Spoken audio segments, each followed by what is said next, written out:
सबसे पहले मैं आपको बता दूं, पूरी फार्मा जो आप पढ़ रहे हो, फर्स्ट क्लास से लेकर, चाहे आपकी जो बी फॉर्म की फर्स्ट क्लास थी या जो आपकी एंड की लास्ट क्लास, उसका जो बैकबोन है वो फार्माकोलॉजी है। अब ऐसा क्यों है? आपने स्टार्टिंग कहाँ से करी थी? डिस्पेंसिंग से।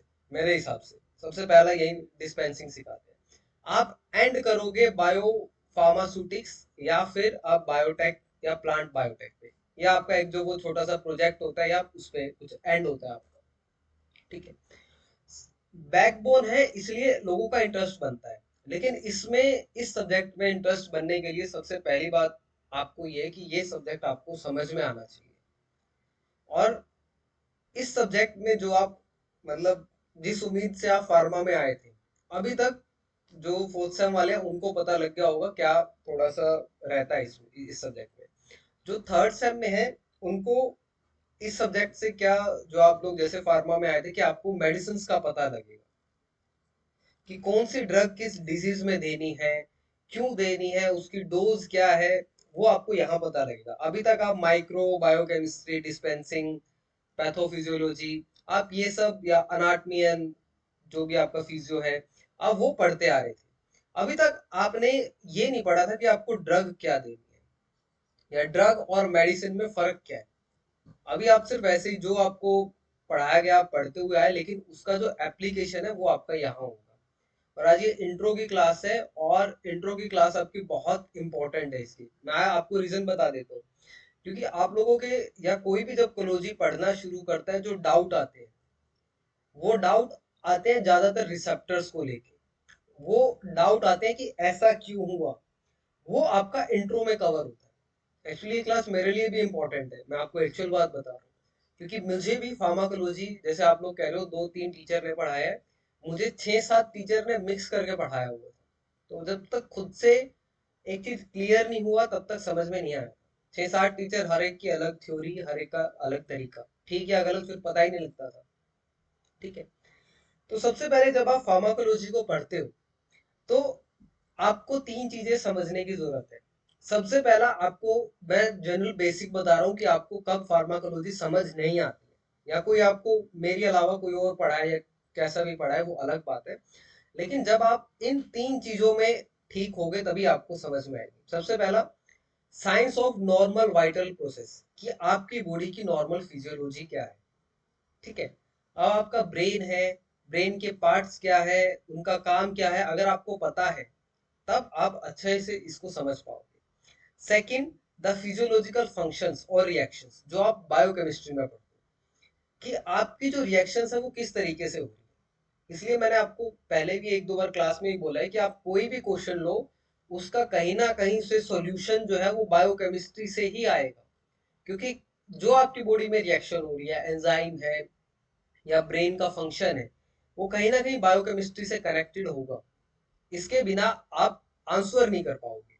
ठीक है, अब नॉर्मली क्या होता है, अब आपने ये दे लिया कि आपकी नॉर्मल फिजियोलॉजी है, इस टाइम आप सभी लोग हेल्दी हो, किसी को कोई डिजीज नहीं है, खांसी जुकाम वगैरह कुछ नहीं है, आपकी फिजियोलॉजी नॉर्मल है।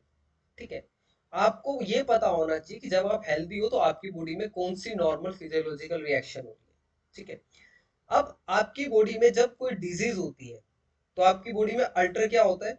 आपकी बॉडी में अल्टर यही फिजियोलॉजी होती है। अब यही अल्टर फिजियोलॉजी को ट्रीट करने के लिए आपको, जो आपको पता था कि नॉर्मल फिजियोलॉजिकल रिएक्शन हो रहा है, तो आपके अब अल्ट्रेशन वाली फिजियोलॉजिकल रिएक्शन क्या है। ठीक है, अब अल्ट्रेशन वाली फिजियोलॉजिकल रिएक्शन को ठीक करने के लिए हम आपकी ड्रग्स देते हैं या मेडिसिन देते हैं। ठीक है, ड्रग और मेडिसिन में मैं आपको डिफरेंस भी बता दूंगा। ठीक है, तो आपको ये देखना है कि आप जो फिजियोलॉजी, बायोकेमिस्ट्री, जो फिजियोलॉजिकल रिएक्शन है, तब तक आप नॉर्मल का नहीं समझोगे, तब तक आपको डिजीज की अल्ट्रेशन वाली रिएक्शन समझ में नहीं आएगी। ठीक है, अब जैसे फॉर एग्जांपल, आप लोग ब्रेन को पढ़ते हो, मान लो किसी ने ब्रेन नहीं पढ़ा, उसमें कितने लोग हैं, कैसे काम होता है, क्या होता है, आपको नहीं पता है, आप सीधा आ गए अल्जाइमर पे, आपने अल्जाइमर को पढ़ लिया।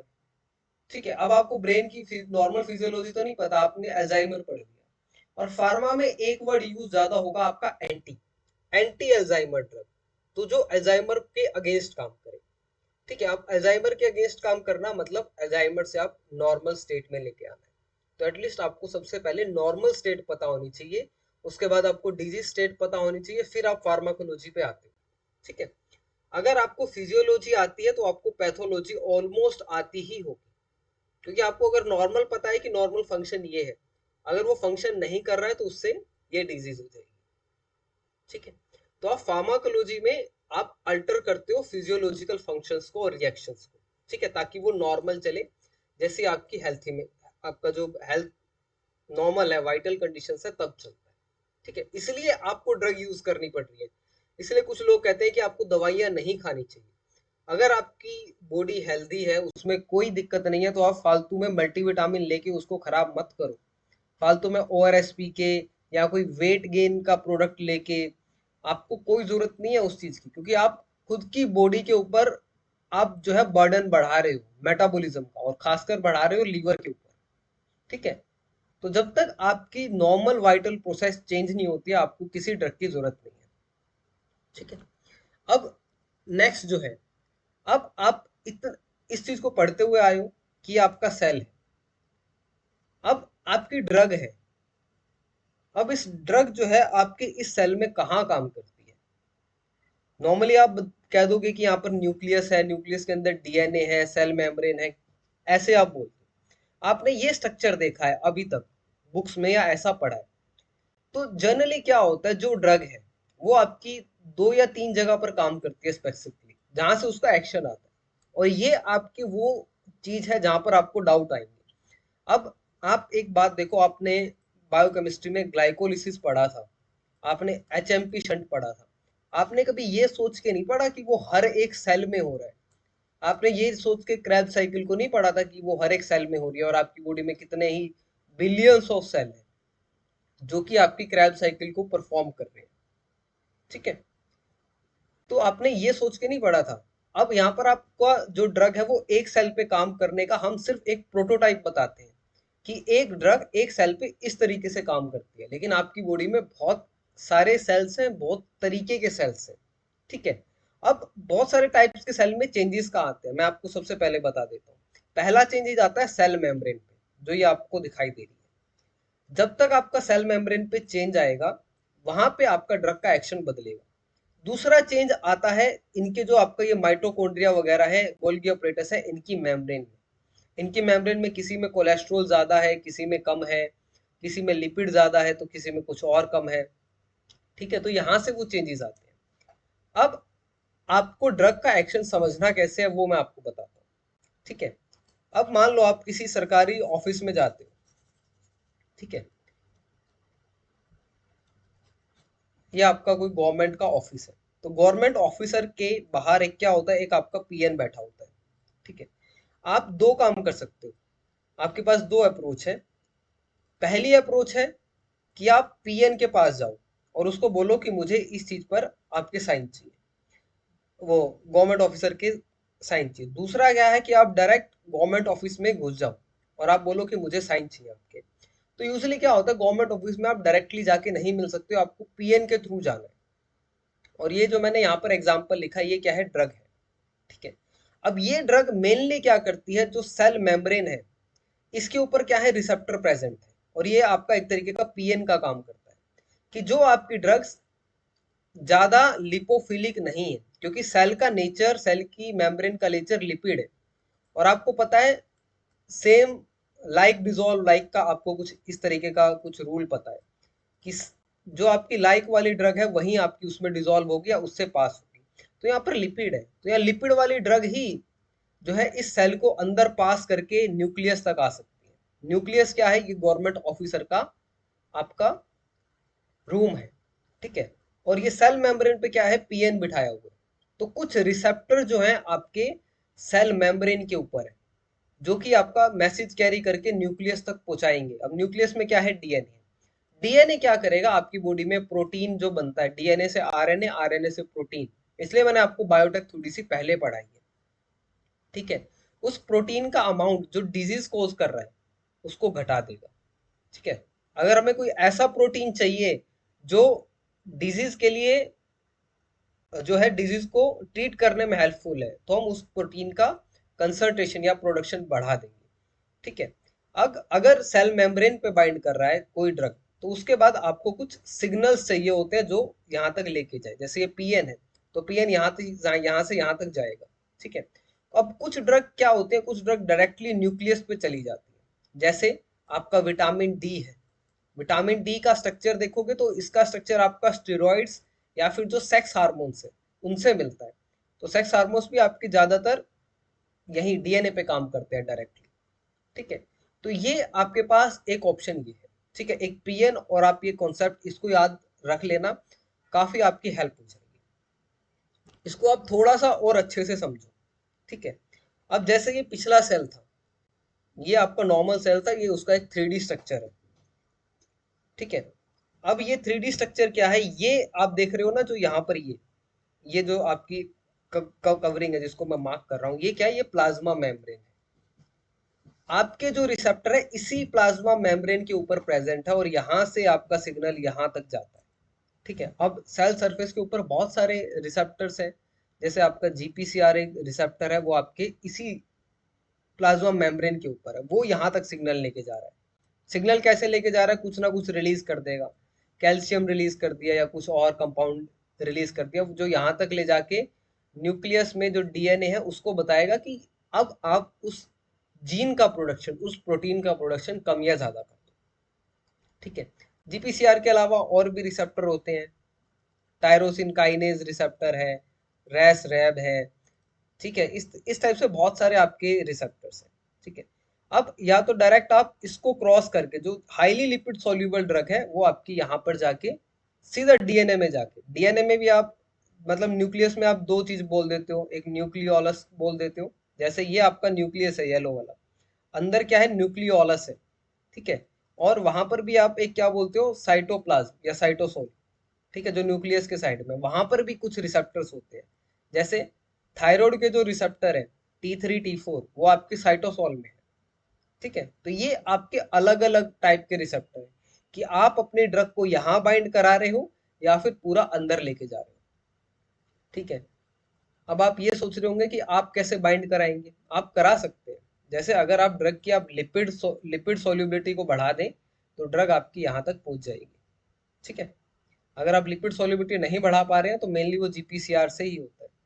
हम ज्यादातर ड्रग्स का एक्शन जीपीसीआर से देखते हैं। उसका रीजन क्या है, क्योंकि अगर हमने लिपिड सोल्युबिलिटी ज्यादा बढ़ा दी तो ड्रग को एक्सक्रीट कराना बॉडी से मुश्किल हो जाएगा। तो थोड़ा सा ये दिक्कत रहती है, इसलिए ज्यादातर ड्रग आपकी जीपीसीआर से चलती है। ये डायग्राम बहुत इंपॉर्टेंट है, आप इसको ध्यान में रखना। ठीक है। अब ये आपका 3D स्ट्रक्चर का और डायग्राम है।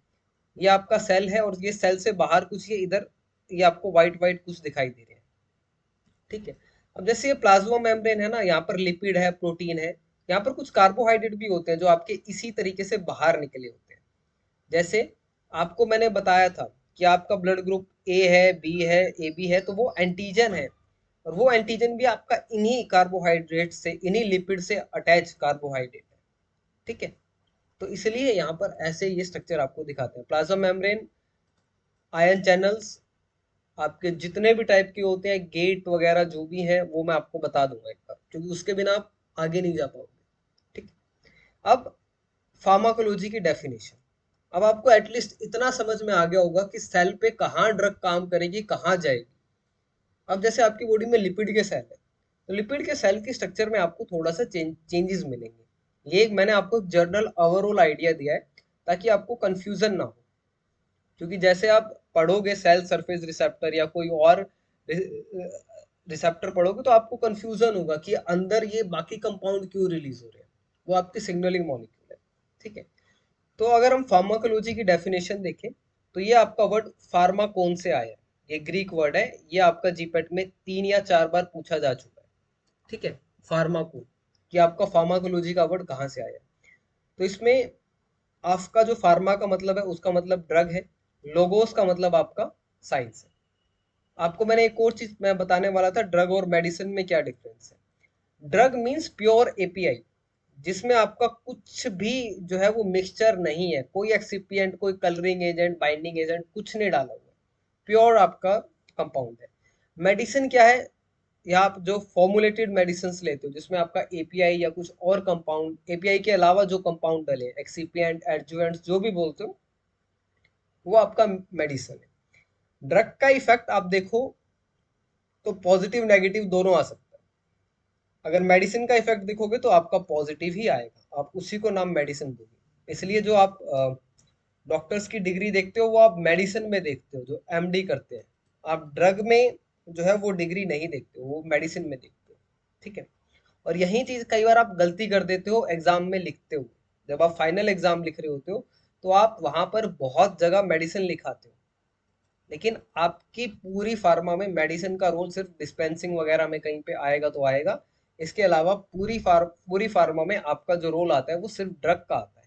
आप वहां सिर्फ एपीआई के बारे में बात करते हो। ठीक है। अब फार्माकोलॉजी की डेफिनेशन आप किस तरीके से याद रखते हो आपके ऊपर है। नॉर्मली ये एक साइंस है जिसमें आपको मैकेनिज्म ऑफ एक्शन पढ़ना है, थेराप्यूटिक यूजेस पढ़ने हैं, एडवर्स इफेक्ट पढ़ने हैं, और fate of drugs in human being और एनिमल, कि जो आपकी ड्रग ले रहे हो उसका ह्यूमन बीइंग और एनिमल पे क्या इफेक्ट आ सकता है। ठीक है। हम इसमें प्लांट वाली जो चीजें हैं वो इंक्लूड नहीं करते हैं, इंसेक्टिसाइड, पेस्टिसाइड, वो इसमें नहीं आता। ठीक है। यहाँ ह्यूमन बीइंग और एनिमल का आता है। तो फार्माकोलॉजी आपकी वो साइंस है जिसमें आप mechanism of action, therapeutic use, adverse effect, fate of drugs पढ़ते हो। ठीक है। अब ड्रग ड्रग की आपको ये वाली जो डेफिनेशन है याद नहीं करनी है, ये मैं सिर्फ आपको बता रहा हूँ। जनरली ये एक थोड़ा सा धोखा हो जाता है, क्योंकि जब आपको पढ़ाते हैं तो सबसे पहली चीज यही बताते हैं कि ड्रग क्या है, एक केमिकल सब्सटेंस है। ये बिल्कुल ठीक है, जिसका यूज करते हैं हम ट्रीटमेंट के लिए, क्योर करने के लिए, प्रिवेंशन के लिए और डायग्नोसिस के लिए, ह्यूमन बींग्स या एनिमल।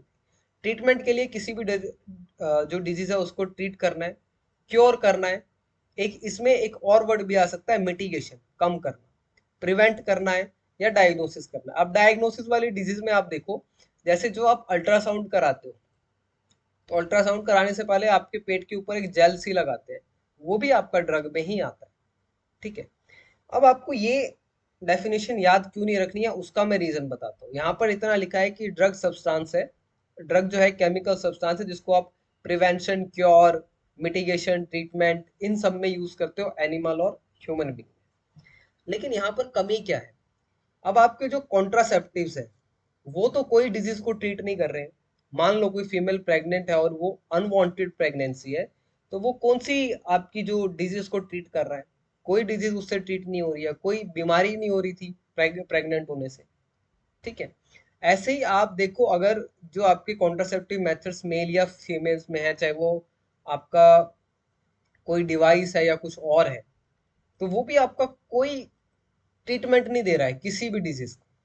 जनरल एनेस्थीसिया है जो आप ऑपरेशन से पहले पेशेंट को देते हो, चाहे वो इनहेलेशन रूट से दो, चाहे आप लिक्विड जो है वो आईवी या फिर आईएम रूट से दो। जनरल एनेस्थीसिया भी कोई डिजीज ट्रीट नहीं कर रहा है, कोई पेन कम नहीं कर रहा है। तो ये वाली जो डेफिनेशन है वो आपकी इन चीजों को कवर नहीं करती है। और ऐसे अगर आप देखने लगोगे तो आपको बहुत सारे प्रोडक्ट मिल जाएंगे। ये मैंने बहुत कॉमन लिखे हैं ताकि आपको स्टार्टिंग में थोड़ा सा टिपिकल ना लगे। ठीक है। अब जो डेफिनेशन डब्ल्यूएचओ ने दी है ड्रग की वो आपके लिए यूजफुल है। ठीक है। इसमें सिर्फ इतना लिखा है कि जो भी आप ड्रग यूज कर रहे हो उसको आप इंटेंटली यूज कर रहे हो और मॉडिफाई करने के लिए यूज कर रहे हो पैथोलॉजिकल और फिजियोलॉजिकल सिस्टम। अब चाहे कॉन्ट्रासेप्टिव प्रेगनेंसी में यूज हो रहा है, वो आपका एक नॉर्मल फिजियोलॉजिकल फंक्शन है, आप उसको क्या कर रहे हो, अल्टर करने की कोशिश कर रहे हो। ठीक है। और इसके साथ साथ यहाँ पैथोलॉजिकल स्टेट लिखा है, तो इन्होंने जर्नल टर्म यूज करके फिजियोलॉजिकल और पैथोलॉजिकल सारी चीजों को कवर कर दिया। ठीक है। तो ये डब्ल्यूएचओ की डेफिनेशन जो है वो आपकी यूजफुल है।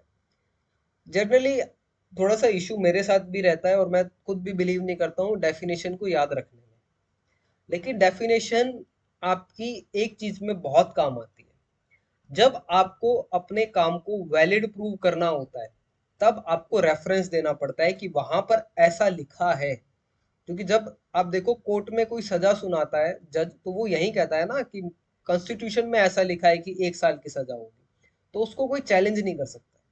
अब आप पेपर में अपनी डेफिनेशन लिख के आओ, जैसे मान लो ये पिछले वाली लिखा और मैं यही लिखता हुआ आया हूँ बहुत टाइम तक, तो अगर आप ऐसा लिख के आओगे तो वो चैलेंजेबल है, उसमें फिर भी कहीं कोई आपकी गलती निकाल सकता है। WHO ने लिखा है, वो WHO जाने, उसका काम जाने, हमें कोई लेना देना नहीं है। ठीक है, नेक्स्ट। अब थोड़ा सा इंडिया का इतिहास देख लें। जनरली फार्माकोलॉजी आप की स्टार्टिंग देखते हो तो वो बहुत ज्यादा पुरानी नहीं है।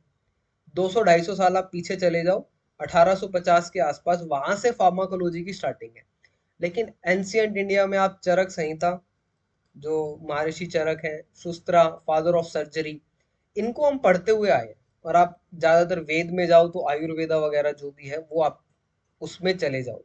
ठीक है, लेकिन जब चीजें साइंटिफिक हुई थी तो वहां पर ब्रिटिशर का टाइम था। जैसे आप लिखते हो 1950 BC AC, जो भी आप लिखते हो, पूर्वीसा, ऐसा कुछ हिंदी में बोलते हैं। ठीक है, तो इन चीजों को उस तरीके से डिफाइन किया गया।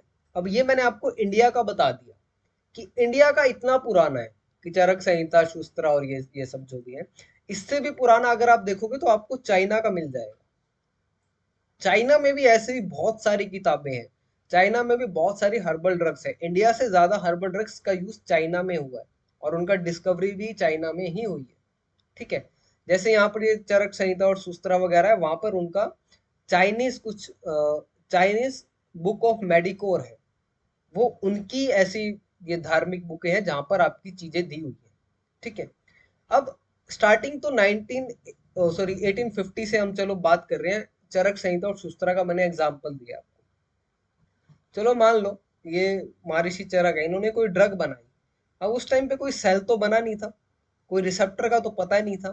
तो ये कैसे बता रहे थे कि इस ड्रग का इफेक्ट इस चीज पे आएगा, तो इस डिजीज में यूज होगा। तो ये जो है वहां पर उस टाइम उनकी नॉलेज थी और इंटेलिजेंस था। ठीक है, जो भी एक्सपेरिमेंट उस टाइम पे कुछ किया होगा, ह्यूमन पे ही होगा या कुछ वैसा, तो वो उस टाइम का यूज था। अब उस चीज को हम साइंटिफिकली डिफाइंड कर रहे हैं, और उसी चीज को साइंटिफिक डिफाइन करने के लिए आप फार्माकोलॉजी पढ़ रहे हो, और जो नई ड्रग सिंथेटिक आ रही है वो आप बना रहे हो। अब पहले जो ये चरक संहिता और ये शूस्त्रा वाले थे, ये जर्नली जो ड्रग देते थे, या मैंने चाइनीज सिस्टम ऑफ मेडिकोर बताया, वहां सारी ड्रग मोनली आपकी प्लांट बेस्ड, वहां कोई आपकी ड्रग जो है वो सिंथेटिक नहीं थी।